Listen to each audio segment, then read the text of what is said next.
Hi, I'm Felicity Lowes. I am the Director of Recruitment at Ellwood Atfield, and I'm joined today by Sarah McMonagle, who is the former Director of External Affairs at Cycling UK, who is here to talk to us in relation to our Parents in Corporate Affairs initiative. Hi, Sarah. How are you? Hi, Felicity. I'm very good, thanks. How are you? Yeah, I'm good, thank you. Thank you so much for joining us today. I just thought it would be really Total good if you. pleasure. Oh, sorry. I just thought it'd be really good if you could give us sort of a brief overview as to sort of a bit of an introduction about you and a bit of a career history so far and outline your family situation for the group.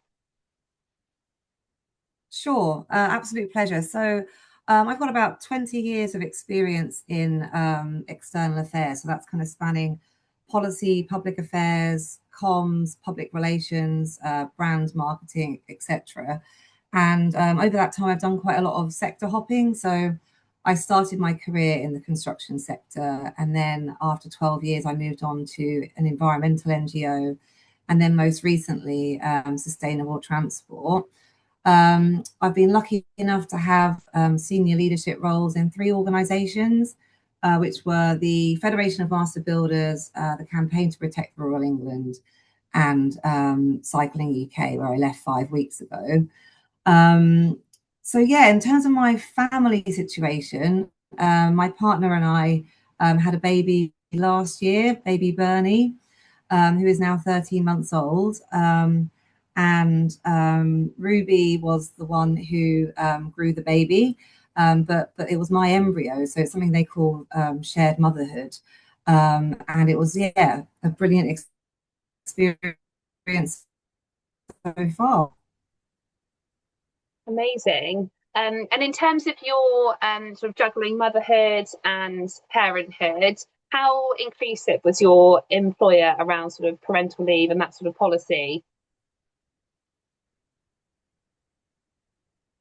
Yeah, no, good question. Cycling UK has a very generous parental leave policy.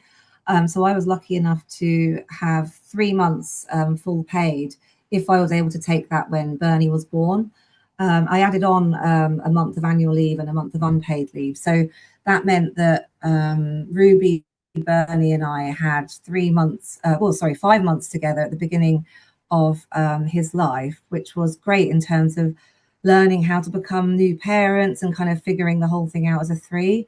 I know a lot of people don't get to do that. And yeah, I mean, I have renewed respect for parents who start this journey and then one of them has to return to work after 2 weeks or a month, because I think I literally would have been grabbing hold of Ruby's trouser leg. It's so tiring. You're not getting enough sleep. You're learning so much. And the fact that we were able to kind of work that out together was just such a huge blessing. Amazing. And what sort of support systems do you find especially valuable, both sort of personal but also from a work side? Yeah, so we have a lot of family, although not very close in terms of where they live. But they are all. So while I'm talking to you now, my mum is downstairs looking after Bernie, giving him a bottle, making sure he's okay while we have this conversation. So we are lucky that we've got people that can swoop in, and it's not just the two of us that need to manage this. And then in terms of work, I think it's when you can speak to other colleagues at work who have been through this already and know what it's like to kind of be a parent, to juggle it, or even if they've got nieces and nephews and they can kind of see what strain it can have sometimes being a parent or of young children and trying to kind of manage a busy job. So just that kind of understanding and recognition of what that kind of tug can be like sometimes is so helpful. Yeah, amazing. And in terms of sort of logistics, obviously, I think most sort of working parents really find that juggle quite difficult. Are there any sort of logistical tips that you did with your partner that particularly worked? And also, at what point did you decide to leave your last role and sort of focus on parental leave? Yeah, so I don't feel that I am able to give any real magic tips just yet, because I think what I hear is that it gets real in terms of like the juggle when both of you are working. And at the moment, Ruby went back to work after Bernie turned 1, and I've actually resigned from my role at Cycling UK, which means we haven't both been off work together yet. And I think everyone tells me that when your child starts nursery, they start catching every bug under the sun.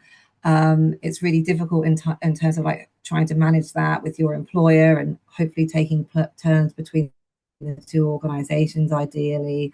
So yeah, we haven't had to face that yet, although I'm sure we will when I eventually find my next role.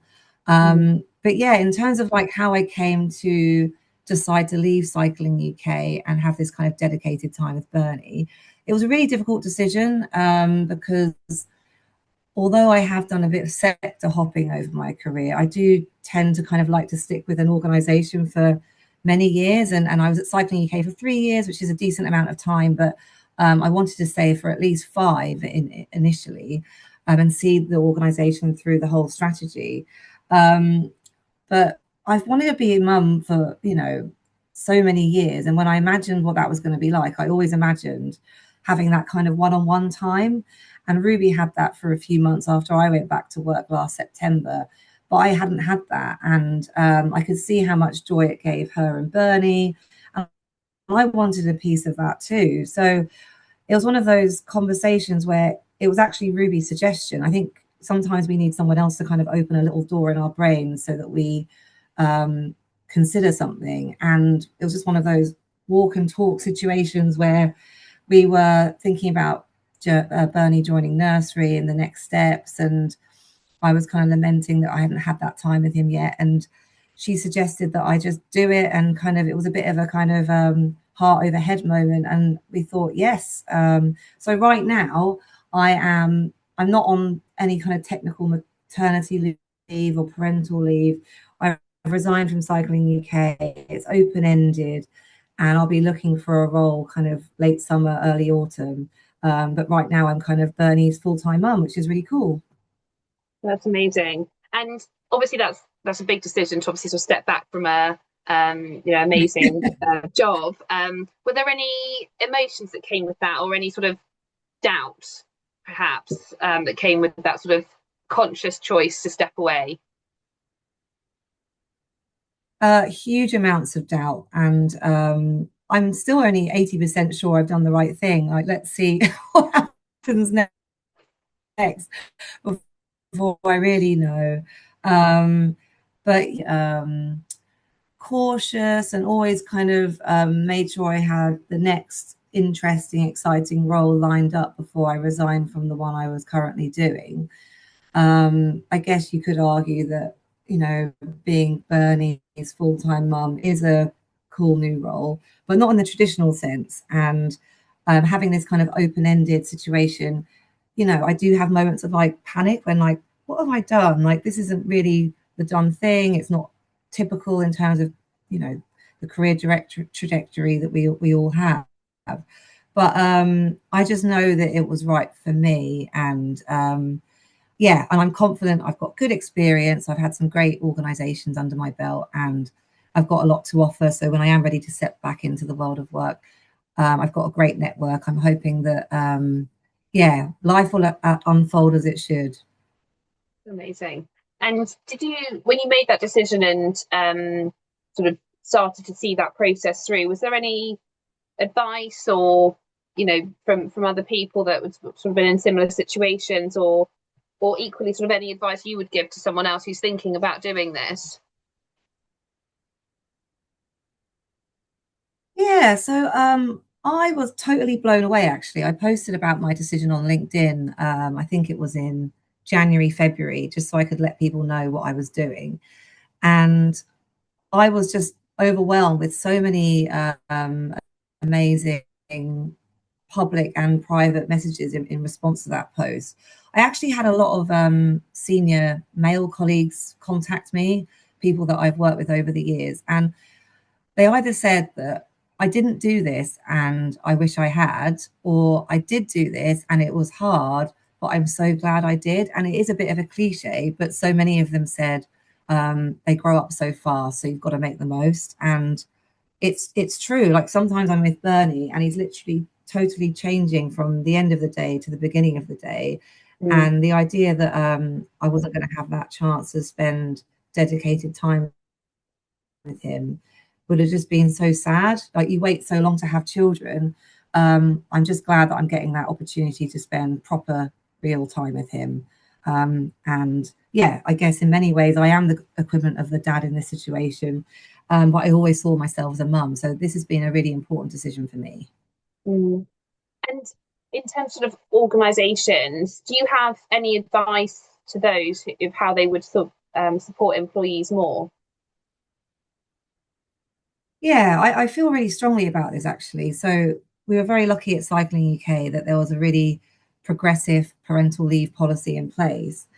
And I, hand on heart, believe that it helps organizations thrive if they do have those sorts of policies and culture around becoming a parent, becoming someone who wants to have a family, especially in the kind of charity and not for profit sectors. We don't necessarily pay the best salaries out there. So I think those sorts of policies can help organizations be more competitive. And actually, like, I think we all do want to be kind of nurtured at work and feel that our organization supports us not just in the workplace, but more broadly. So I 100% back any organisation that wants to kind of look at this and make their parental policies and culture stronger and more attractive. I think it's win-win-win.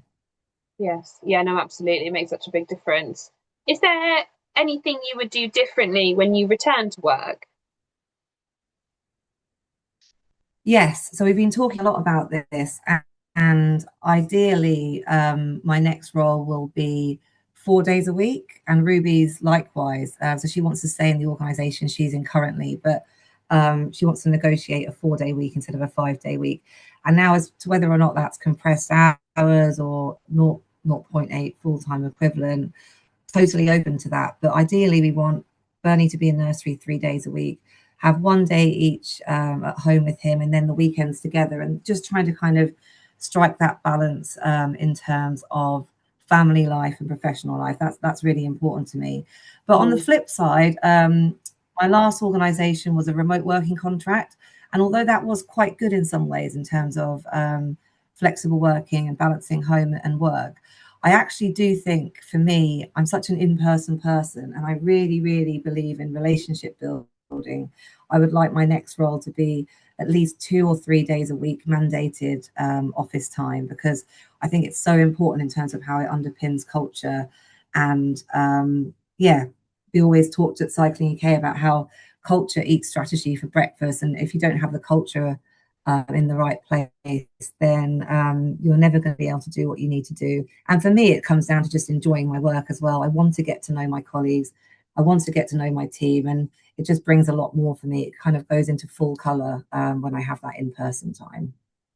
it's such a huge part of one's identity, isn't it? Having a really great role and something Totally. else as well to think about. During this time of your sort of parental leave now, are there any sort of upskilling opportunities sort of you're thinking about doing? Yes, so I've actually just joined the Chartered Institute of Public Relations, so that's my professional body, and they're a great organisation. They're the biggest kind of PR institute in the world. They've got amazing resources. It's great for networking. You can go to events that include kind of expert panels. I'm really kind of curious at the moment about how things like AI are changing my profession. And I know that CIPR is going to help me kind of navigate that. And I also Mm. just think it will help me sort of stay confident in terms of my next role. I'm tuned in. I haven't totally switched off from the world of work. So yeah, I would, really advise anyone in my situation to kind of consider something similar. Yeah, they're a really great support mechanism, and I'm considering becoming a chartered practitioner at some point as well, which really just helps show that you're at the top of your game. Yes, yeah, brilliant. And final question for me: has becoming a parent changed your career goals or priorities from a work perspective? No, it hasn't actually. Like I've always been incredibly ambitious. Anyone who works with me will know that, and I still am. I want to work for really good causes, like really ambitious organizations that want to do important things. And I don't think that will ever change. Obviously, being a mum and having a family is also really important, but I don't think the two things are mutually exclusive. So I'm really excited for my next role and where it will be and what I can offer. So yeah, ambition is still sky high.